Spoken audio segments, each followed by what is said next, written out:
Miabot man ang higayon nga mularga na siya. Didto na usab niya na feel ang pagbati nga sa sinugdan wala gid niya gibati. Kana bitaw padung nakamularga nga guol kay kastanan nga inigtan-aw nimo sa likod, tan-aw nimo imong mga anak nga mura ba kag kalargahon dili. Mo na iyang gibati pero gipili gyud niya nga makalingkawas sa sitwasyon nga anaa iyang giatubang ug walay laing solusyon maura ang pag-abroad. Sa laktod pagkasulti nakalarga siya ug karon ang babay anaa na sa abroad. Pag-abot sa babae ngadto sa abroad, una niyang isud siyang hunahuna mo ang pagpasalamat tungod kay nakabaton siya og tarong ug buotan nga amo nga maayo ang trato ngadto kaniya. Apan sa tanang butang perting lisura ang magsugod, labi na kung naakas bag-o nga kalibutan. Sa matag gabi ginabati kanunay sa maong babae ang kaguol. Mutulo lang kalit ang iyang luha samtang nagatrabaho kini o kamingaw sa mga anak.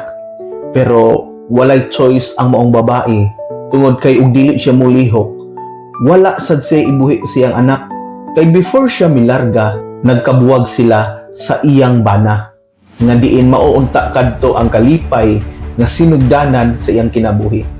Apan didto sa bag-ong lugar, laing pagsulay na usab ang miabot sa iyang kinabuhi. Tungod kay samtang nagbantay kini siya og bata, ang bata nga iyang gibantayan dunay kaugalingong batasan ug kusog kini musukol ngadto kaniya. Ug samtang iya kining gibantayan miabot ang panahon nga gisipa kini siya niini, mandagmal pagyud kining maong bata ngadto kaniya ug dili lang kana tungod kay miabot ang panahon nga gitiunan siya og kutsilyo niini. Tungod sa iyang kahadlok, dali-dali siya nga mikuha ug hulagway larawan sa kabata nga dili iya kining himong ebidensya nga iya unta ipakita ngadto sa mga ginikanan. Apan dili tanang ginikanan mupanton sa ilang mga anak tungod kay ang inahan sa maong bata usa ka konsentidor. Miabot ang 3 ka buwan, nangutana ang amo niyang lalaki kung okay ra ba siya sa iyang gitrabahuan. Ug didto iyang gisaysay ang tanan ang mga panghitabo regarding ni antong maong bata. Ug tuod man nasabtan kini sa lalaki nga diin iya kining giistoryahan ang iyang anak ug gikan niadto murag hinay-hinay na nga nabag-o ang kinabuhi sa usa ka bata.